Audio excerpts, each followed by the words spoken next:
नमस्कार मेरे प्यारे साथियों।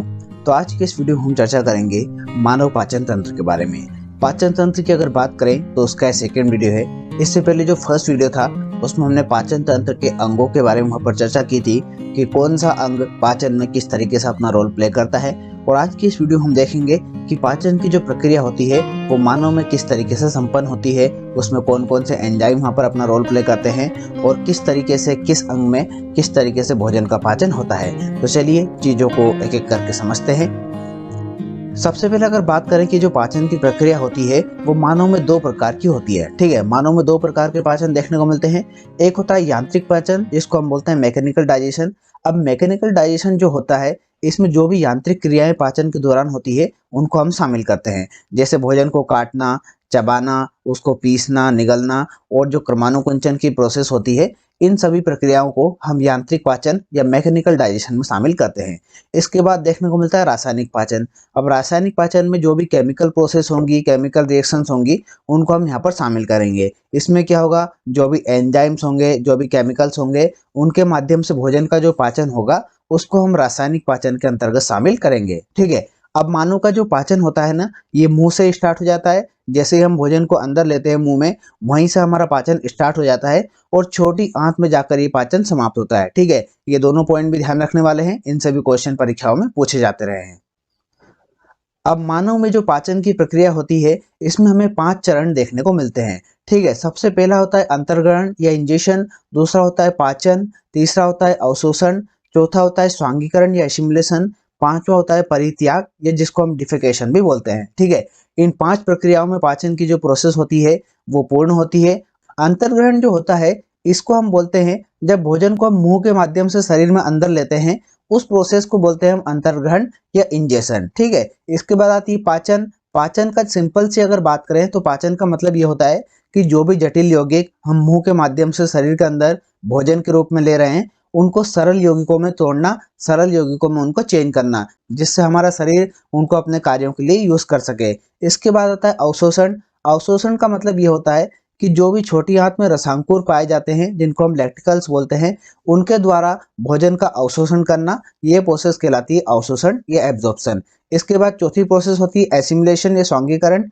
स्वांगीकरण का मतलब ये होता है कि जो भी छोटी आंत ने हमारे भोजन से चीजों को अवशोषित किया है उन पोषक तत्वों को शरीर के अलग अलग भागों तक पहुंचाना, ये प्रोसेस कहलाती है स्वांगीकरण या एसिमिलेशन। इसके बाद आता है परित्याग। अब जो भी प्रोसेस पाचन की हुई जिसमें हमने भोजन से पोषक तत्वों को अवशोषित कर लिया, इसके बाद जो भी अपशिष्ट बचा उस अपशिष्ट पदार्थ को शरीर से बाहर निकालना, ये प्रोसेस कहलाती है परित्याग या डिफेकेशन। अब इससे क्वेश्चन इस तरीके का आता है कि इनमें से कौन सी प्रोसेस पाचन में शामिल नहीं होती है, तो वहां पे आपको इन पांचों का नाम याद रखना है। ठीक है, अंतर्ग्रहण, पाचन, अवशोषण, स्वांगीकरण और परित्याग, ये पांचों की पांचों प्रक्रियाएं कंबाइन रूप से पाचन या डाइजेशन कहलाती है। अब चलिए हम इस दूसरी प्रोसेस पाचन को अच्छे से डिटेल में डिस्कस कर लेते हैं। पाचन की अगर बात करें तो पाचन स्टार्ट होता है हमारे मुंह से। ठीक है, सबसे पहली प्रोसेस जो होती है वो होती है बकल कैविटी या मुख गुहा में पाचन। हमारी जो बकल कैविटी होती है जिसको हमने लास्ट वीडियो में डिस्कस किया था, उससे हमारा पाचन स्टार्ट होता है। ठीक है, इसमें क्या होता है, मनुष्य में हमें 3 जोड़ी लार ग्रंथियां देखने को मिलती है। ठीक है, 2 तो हमारे जबड़े के पास होती है और एक हमारे कान के पास स्थित होती है। तो इन 3 जोड़ी लार ग्रंथियां जो होती है ये हमारी बकल कैविटी में जो पाचन होता है उसको स्टार्ट करती है। अब ये जो लार होती है जो इन लार ग्रंथियों से निकलती है जिसको सलाइवा हम बोलते हैं, इसमें मुख्य रूप से हमें 2 एंजाइम देखने को मिलते हैं। एक होता है टाइलिन, एक होता है लाइसोजाइम। ठीक है, टाइलिन जो एंजाइम होता है ये क्या करता है, ये जो स्टार्च होता है इसको माल्टोज में चेंज कर देता है। ठीक है, माल्टोज में चेंज कर देता है। फिर ये जो माल्टोज होता है इसके लिए एक माल्टेज एंजाइम होता है, ये माल्टोज को किस में चेंज कर देता है, ग्लूकोज में चेंज कर देता है। ठीक है, तो टाइलिन का काम हमने देख लिया, ये स्टार्च को माल्टोज में चेंज कर रहा है। इसके बाद जो लाइसोजाइम होता है, लाइसोजाइम का काम ये होता है कि ये जो हानिकारक जीवाणु होते हैं, जो भी बैक्टीरियाज होते हैं हमारे भोजन के साथ साथ, उनको नष्ट करने का काम होता है लाइसोजाइम का। ठीक है, तो बकल कैविटी में 2 एंजाइम देखने को मिले, एक टाइलिन जिसने स्टार्च को माल्टोज में चेंज किया, एक लाइसोजाइम जिसने हानिकारक जीवाणुओं को नष्ट कर दिया। अब ये जो लार मिश्रित भोजन होता है जो हमारी बकल कैविटी से तैयार होता है, इस लार मिश्रित भोजन को हम बोलते हैं बोलस। ठीक है, इसको बोलस कहा जाता है। काफी इंपॉर्टेंट ये पॉइंट है, थोड़ा सा ध्यान रखिएगा कि लार मिश्रित भोजन जो होता है उसको हम कहते हैं बोलस। अब ये जो बोलस होता है, ये बोलस हमारी ग्रास नली जो होती है, ये हमने डिस्कस किया था लास्ट वीडियो में। इस नली को हम बोलते हैं ग्रास नली, जो हमारी ग्रसनी को आमाशय से जोड़ती है। अब ये जो बोलस होता है, ये क्रमानुकुंचन की गति के द्वारा ग्रास नली से आमाशय तक पहुंचता है। ठीक है, क्रमानुकुंचन हमने देखा था कि जैसे ही भोजन हमारी ग्रास नली में जाता है, ये ग्रास नली फैल जाती है, और जैसे ही ये भोजन आगे बढ़ता है, ये पीछे से सिकुड़ती जाती है, और इस प्रोसेस के द्वारा भोजन जो होता है, ये ग्रास नली से होते हुए हमारे आमाशय तक पहुंच जाता है। तो बोलस क्रमानुकुंचन की गति के द्वारा ग्रास नली से आमाशय तक पहुंचता है। तो यहाँ पे हमने देखा कि जो ग्रास नली है, इसमें कोई भी पाचन की प्रक्रिया नहीं हो रही है। सिर्फ और सिर्फ इसका काम यह है कि जो भोजन बकल कैविटी से आ रहा है, उसको आमाशय तक पहुंचाना। अब बात करें आमाशय में पाचन की, तो आमाशय में पाचन के दौरान हमें दो तरह की ग्रंथियां या कोशिकाएं देखने को मिलती है। एक होती है ऑक्सिंटिक कोशिकाएं, एक होती है पाइलोरिक कोशिकाएं। ये वाला पार्ट हमारा आमाशय कहलाता है। ठीक है, भोजन यहाँ पर अभी पहुंच गया है, अभी हमने देख लिया था ग्रास नली से भोजन यहाँ पर पहुंच चुका है। तो यहाँ पर जो पाइलोरिक ग्रंथियां होती है, इनसे निकलता है जठर रस या गैस्ट्रिक जूस। अब ये जो जठर रस होता है, ये अम्लीय प्रकार का होता है, और इसका पीएच होता है 1 से 3 के बीच में। ठीक है, इसका रंग होता है हल्का पीला रंग। बात करें ऑक्सिंटिक कोशिकाओं की, तो ऑक्सिंटिक कोशिकाओं से निकलता है HCl। HCl या हाइड्रोक्लोरिक अम्ल इसको बोलते हैं। अब HCl का काम ये होता है कि जो भी भोजन यहाँ से आ रहा है, उसमें जो भी जीवाणु या बैक्टीरिया अगर कोई शेष बच गया है, तो उनको नष्ट करना। ठीक है, भोजन के माध्यम को अम्लीय बनाना। जो भी यहाँ से भोजन आ रहा है बाहर से, उसका माध्यम कौन सा हो जाएगा? अम्लीय हो जाएगा, क्योंकि उसमें हाइड्रोक्लोरिक अम्ल मिल गया, तो वो भी अम्लीय प्रकृति का हो जाएगा।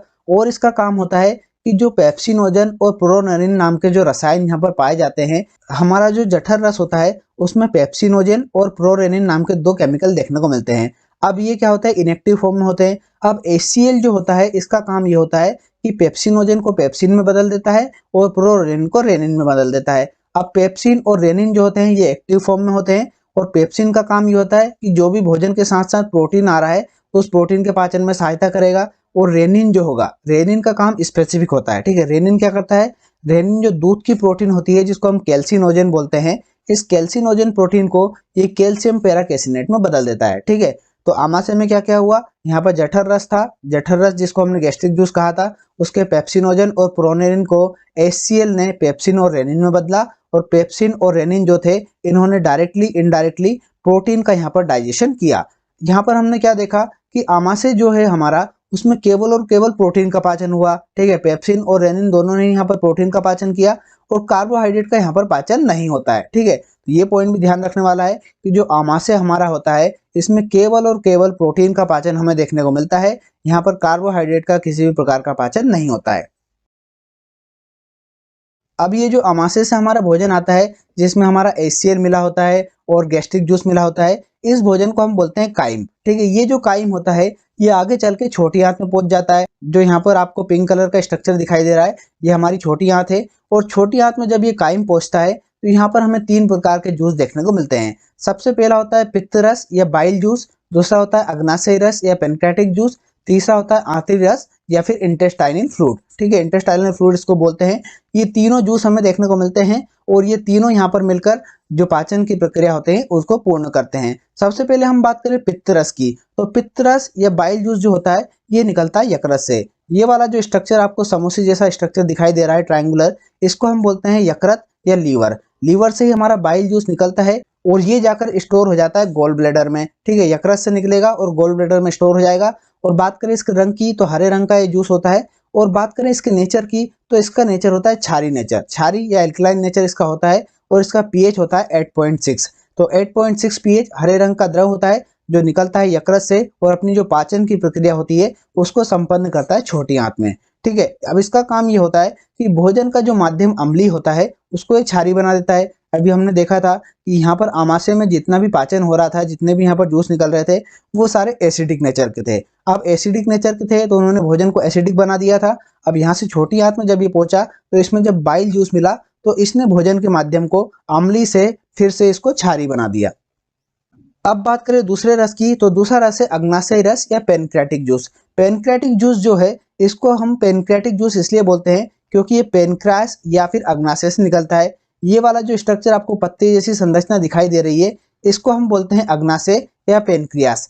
इससे निकलता है पेनक्रेटिक जूस। अब ये जो जूस होता है, इसका भी पीएच हमें 7.8 से 8.3 के बीच देखने को मिलता है। मतलब ये भी एल्कलाइन नेचर का होता है, छोटी आंत में जितने भी जूस हमें देखने को मिल रहे हैं ये सारे के सारे जूस एल्कलाइन नेचर के होते हैं, जबकि हमने अमाशय में देखा था वो सारे जूस वहां पर एसिडिक नेचर के थे। अब बात करें अग्नाशयी रस की, तो इसमें हमें 3 प्रकार के एंजाइम देखने को मिलते हैं। एक होता है ट्रिप्सिन, एक होता है एमाइलेज और एक होता है लाइपेज। ट्रिप्सिन जो होता है इसका काम होता है प्रोटीन का डाइजेशन करना। ये जो प्रोटीन और पेप्टोन्स होते हैं इनको पॉलीपेप्टाइड और एमिनो अम्लों में बदलने का काम होता है ट्रिप्सिन का। ठीक है, तो प्रोटीन का डाइजेशन, जितना भी भोजन यहाँ से आ रहा था उसमें से कुछ प्रोटीन का डाइजेशन तो हमें अमाशय में देखने को मिला था, और कुछ प्रोटीन जो बच जाता है उसका डाइजेशन होता है छोटी आंत में, जो यहाँ पर काम करता है ट्रिप्सिन। बात करें एमाइलेज की, तो एमाइलेज का काम होता है कार्बोहाइड्रेट का डाइजेशन। बात करें लाइपेज की, तो लाइपेज जो होता है ये वसा को वसी अम्ल और ग्लिसरॉल में बदल देता है। तो यहाँ पर हमने देखा कि जो अग्नाशयी रस या पेनक्रियाटिक जूस है ये यहाँ पर प्रोटीन, कार्बोहाइड्रेट और वसा तीनों का ही यहाँ पर डाइजेशन कर रहा है।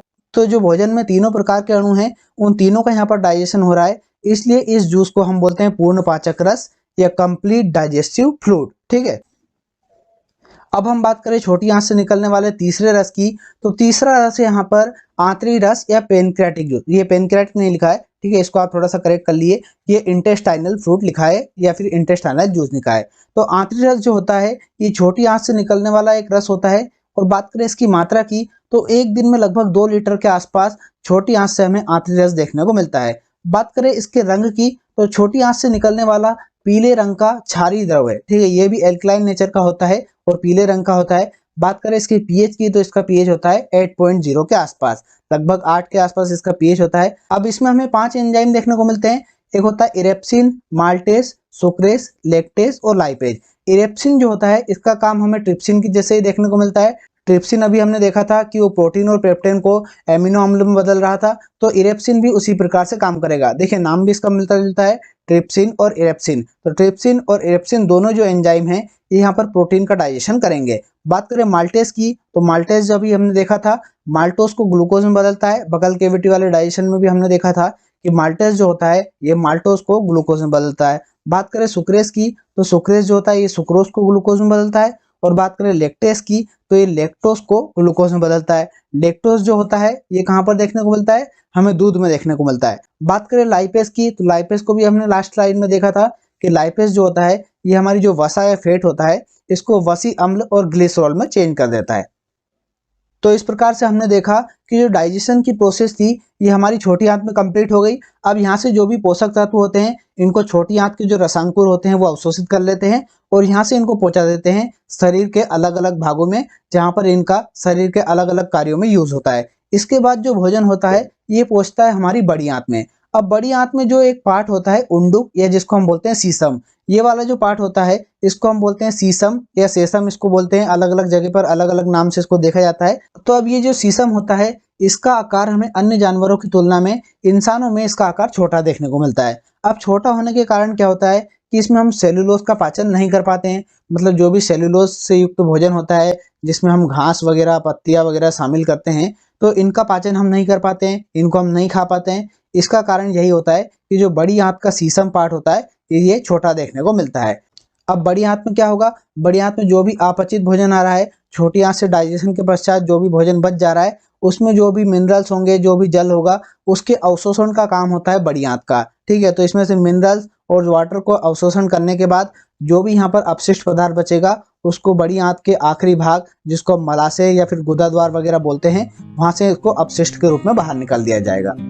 तो इस तरीके से हमारी डाइजेशन की प्रोसेस कंप्लीट होती है।